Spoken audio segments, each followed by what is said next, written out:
Can I ask you a question really quickly?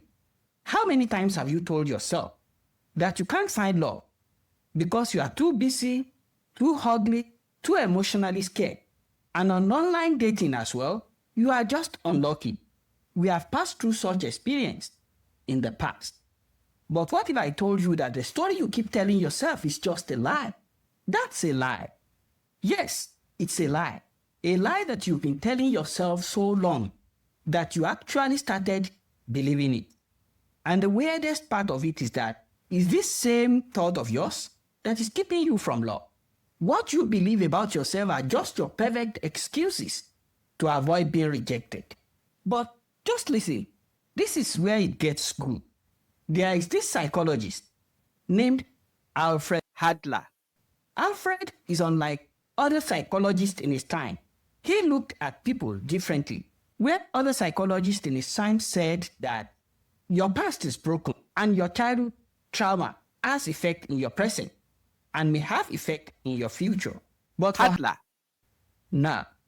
He said, your behavior is goal-driven. You are making choices, even if you don't realize.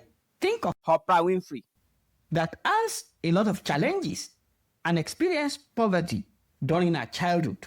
Most myopic minds will say that she's doomed, but she didn't let her past define her. She transformed that same problematic past into purpose. That is exactly what happened. That's all. People are not stopped because of what happened to them, but they are stopped because of the goals that they unconsciously choose. And some of those goals, they are just ways to avoid pain. Let's dive into some truths that you need to know so as to make good use of the experiences of your past to create a brighter future for yourself. The first truth is that trauma doesn't have to rule your life.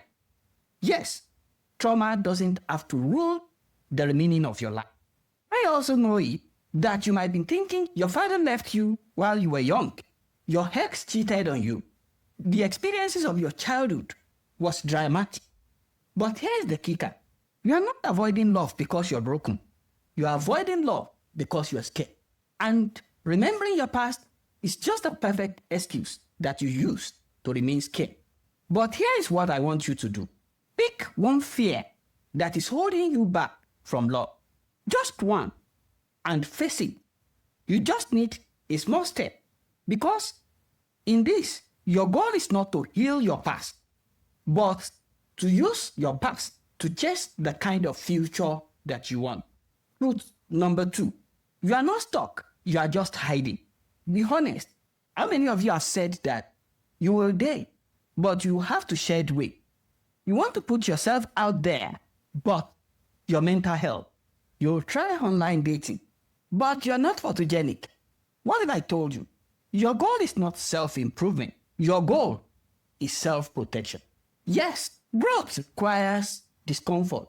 You want love. You've got to step out. If it feels weird, scary, humiliating, try this week. Take one action towards love, even if it scares you. Send a message. Say yes to a date. Post that selfie.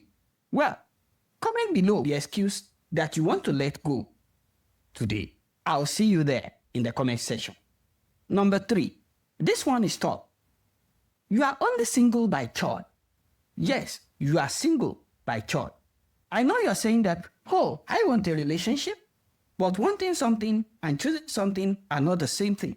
You may want intimacy, yet you are choosing the safety of singleness.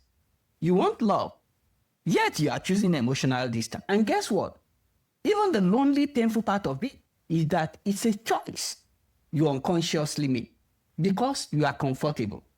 Complaining about being single only gets attention without requiring action. But here's the magic. Once you take responsibility, once you stop blaming your present on your past, then you gain the power to make different and better choices.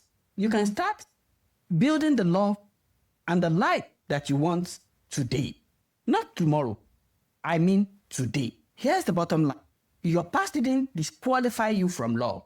It qualifies you for deeper connection. The pain you feel about your past, it only makes you human, not broken. Here is another step I want you to take. Write down the concrete step you want to take towards the love life that you want. Remember, the best time to plant a tree was 20 years ago, and the second best time is right now. Stop living like you are too broken to be loved. Start living like you are too valuable to settle for less. Your story is not over. The best chapter are just beginning. Are you going to take a chance on the love that is ready for you? Your season is changing. Your story is shifting. And your love is coming. But it starts with one choice. The choice to stop being a victim of your past and start being the author of your future. See you in the next video.